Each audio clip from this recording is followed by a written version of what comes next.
7:18 now, and we're looking for 75 Wish Club members by 9 o'clock. 75% of all wishes that are granted from the Make-A-Wish Foundation of Wisconsin are travel related. So that's some sort of travel. We're going to have Forrest break down exactly how that all works with the different chapters coming together to make the children have a wonderful experience before the end of the hour here. But right now we're talking with Amy Lynn. Amy Lynn, your son Nick had a wish granted from Make-A-Wish Wisconsin, right? That is correct. Now, I was just talking with my family. We are huge Monster Jam fans in the McSmurda's house. We love the big trucks, Bigfoot we love, Gravedigger, and we just like to watch it on TV. We like to go, and the kind of a little soft spot in my heart for Nick's wish, because what did Nick pick? Well, just to give a little bit more of a background, every 5-year-old, he was 5 when he got his wish, but every 5-year-old asked to go to Las Vegas, don't they, for their vacation? Well, what happens there stays there. So Nick's wish ended up being, what he asked for was to go to the World Finals Monster Jam in Las Vegas. That happens every year in the spring. Now he's playing with a monster truck under me. He loves monster truck. Wait, okay, so Nick has a rare genetic disorder. What is it? It's called XIAP deficiency disorder. That's correct. XIAP. Okay, what exactly is that? What does that mean? Do you? Well, okay, how do you know that you should go to a doctor to have them diagnose XIAP? Maybe is an easier question. So, for Nick, actually, the thing of it was that nobody knew what Nick had. So, he got sick at about age 2. Okay. Wasn't able to eat anymore. Got all these holes over his body, dropped down to 17 pounds, couldn't walk any longer, and so between the ages of 2 and 4, he was considered terminal, not having a diagnosis. But they didn't know what it was, but he was considered terminal? Didn't know what it was, correct, but he couldn't eat. He was basically on 2 different life supports, having only getting intravenous feeds. Okay. And he got a lot of complications over the years, and subsequently ended up being in the operating room over 160 plus times. In 2009, he was actually in the operating room 100 times alone.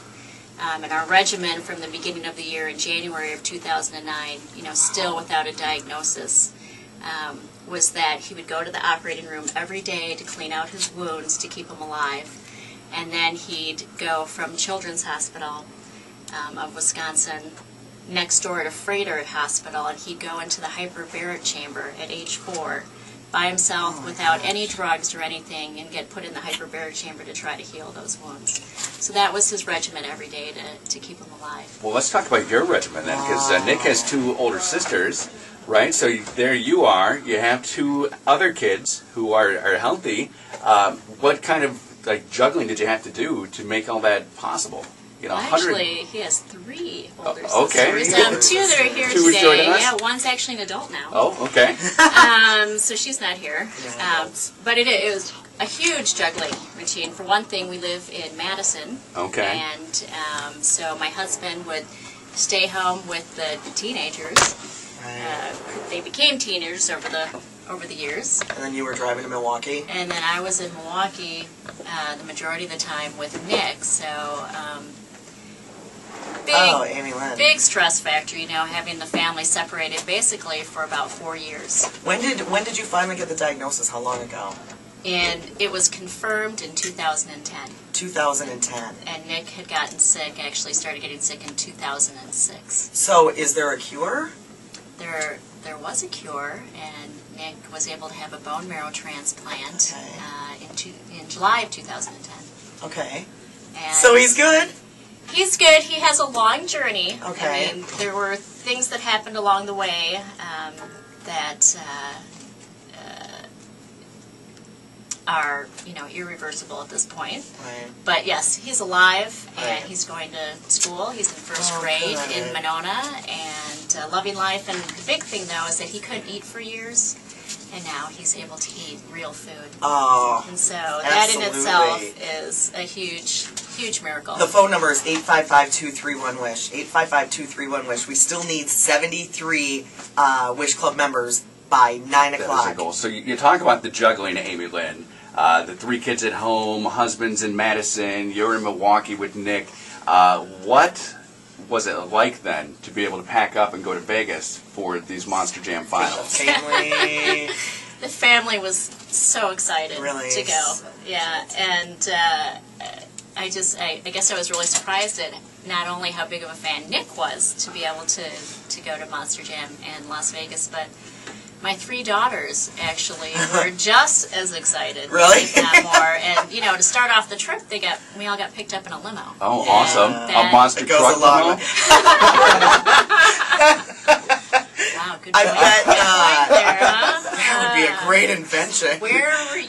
I'm sorry. 2010. I'm sorry. So you got picked up in a little. How long were you guys in Vegas for? We were in Vegas for about six nights, I believe. So what do you think, Amy Lynn, about the Make-A-Wish Foundation? I think the world of the Make-A-Wish Foundation, I think it's awesome. I actually wish that, someday I hope to start my own Make-A-Wish Foundation for adults, caregivers, but no. That's actually a good idea. But no, it's so awesome, not only for what they did for Nick. I think listening to another story, putting into perspective, once Nick heard about his wish, it really does give a kid who's in the hospital. Like in 2009, Nick was in the hospital for 300 days, and he had been told that he was going to get the wish in the beginning of the year, I believe, or midway through the year. So that really did give him a lot of hope to hang on to get better. 300 days? 300 days. So he was in the hospital for 10 months. Yes. 2 months up. That's crazy. What would you say to someone who's listening right now and they're like, $15 a month, maybe I'll get around to it. But not right now. I'm not going to pick up the phone and call 855-231-WISH. What would you say to kind of push them over? I mean, look what it did for your family, right? To get on the phone and call right now. I mean, what you would be doing for somebody, it's amazing. Not just doing for them, but even for yourself to grant that wish. And you can for do a it. child. You can do it as a holiday present. You can do it in somebody's name. You can do it in somebody's memory. Give it to your parents. Give it to your siblings. Give it to your husband or wife. And $15 a month. Yeah, and what is that? That's going to the movie once a month. Right. Maybe you could, No popcorn though. stay at home, watch a movie, Absolutely. Right. I'm trying to get Nick to come over and talk to me. make this huge wish. He's shaking his head come no. true. He will not come and talk. 855-231-WISH. 855-231-WISH. That's 231-9474. Thank you guys for coming You in. can do it online as well, ConnieandCurtis.com, keyword wish. Going to be hearing stories all 2 days. We're in hour 1.5 right now. So we've got some time. 75 is our goal. We need to reach that number by 9 o'clock, so please help us at 855-231-9474. Thanks, Amy Lynn. You're very welcome. Thanks for coming in.